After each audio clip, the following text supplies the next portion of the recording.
Goedenavond, welkom bij Omroep Zeeland. Dit is Zeeland Nu van zaterdag 9 maart.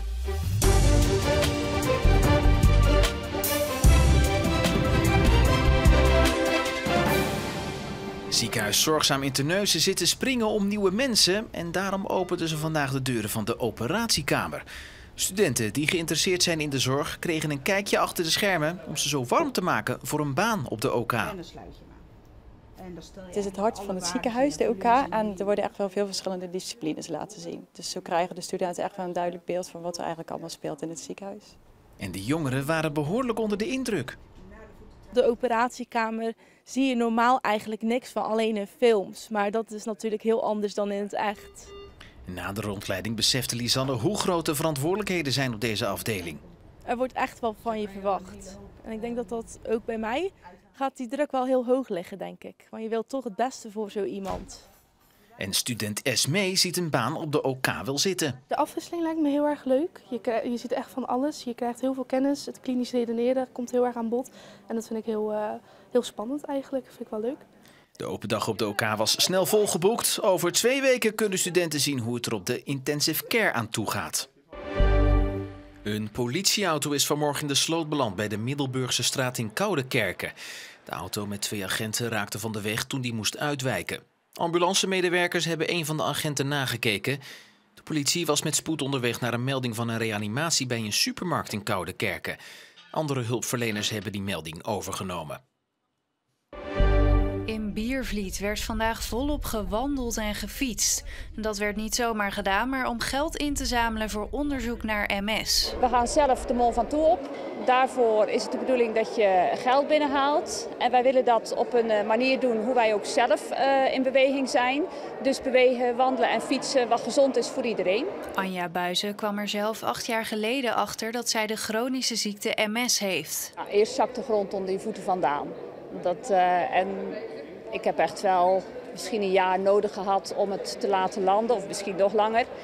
En ik probeer het nog vaak wel te ontkennen. Door dit moet ik het vertellen, maar dat is eigenlijk nog maar sinds dit jaar dat ik er open over spreek. Want voor die tijd sprak ik er niet over en zolang je het niet benoemt, dan is het er ook niet. Kop in het zand steken. Op tweede Pinksterdag beklimt Anja de Mont Ventoux. Ze hoopt zoveel mogelijk geld op te halen, onder andere met de fiets- en wandeltocht van vandaag. En dat zorgt voor veel enthousiaste deelnemers. We hebben er zin in en het is lekker weer. Dus we wandelen graag en voor het goede doel.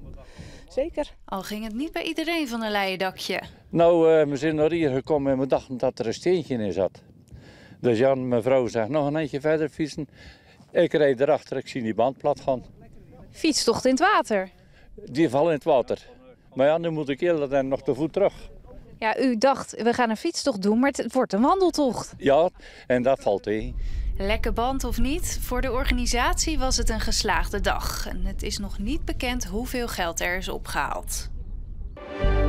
De kinderraad van de gemeente Sluis heeft een pestbox laten plaatsen op alle basisscholen. In die pestbox kunnen kinderen hun verhaal doen over pesten.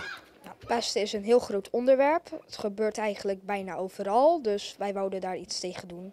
De pestboxen staan er sinds een paar weken en hier kunnen kinderen anoniem melding maken van pesten. En die anonimiteit is belangrijk. Ik denk dat als een pester weet dat je zoiets meldt, dan gaan ze je zeggen dat je een snitcher bent of dat je anderen gaat verklikken. En dan gaan ze je eigenlijk daar nog meer mee gaan pesten, denken wij. Op deze school is de pestbox nog niet gebruikt door de leerlingen, maar op andere scholen in de gemeente wel. Weet je wat er dan in die pestbox is gestopt? Brieven met daarop wat ze dwars zit of wat er gebeurt of waarmee ze worden gepest en hoe de juf eventueel zou kunnen helpen. Gaat de pestbox het oplossen, denk je? Dat denk ik niet, maar er gaat wel verbetering komen, denk ik. Ik denk dat het wel zal helpen voor kinderen die bijvoorbeeld ook bang zijn om het te vertellen, dat een anonieme manier zoals dit ook fijner is. Maar helemaal weg krijg je het waarschijnlijk nooit. Nee, dat niet. Helaas. Kloetingen tegen OJC in de 3e divisie van het amateurvoetbal. Kloetingen op eigen veld is aan een goede reeks bezig. 4 wedstrijden op rij ongeslagen. Dit is de 20e minuut. De keeper van OJC verkijkt zich op een voorzet van Jeffrey Dijkstra. En Julius Bliek zet Kloetingen op een 1-0 voorsprong in de eerste helft. En dat is een verdiende voorsprong. Dit is na rust. Dit is Dijkstra, de bal komt bij Van der Pitten. En dan komt de keeper van OJC, Luc Vogels, hard in botsing met de paal. En moet de keeper geblesseerd het veld verlaten. Kloetingen speelde een goede eerste helft. De tweede helft is een stuk minder. Het wedstrijdbeeld kantelt een beetje en hier komt OJC op een 1-1 stand. De goal is van Wels, Rick Wels voor de ploeg uit Rosmalen. De laatste kans van de wedstrijd. Deze vrije trap gaat hoog over. Een teleurstellend resultaat voor Kloetingen. 1-1, het blijft wel ongeslagen en blijft in de middenmoot van de derde divisie staan. Maar dit 1-1 gelijkspel voelt niet helemaal goed. Kloetingen ontevreden.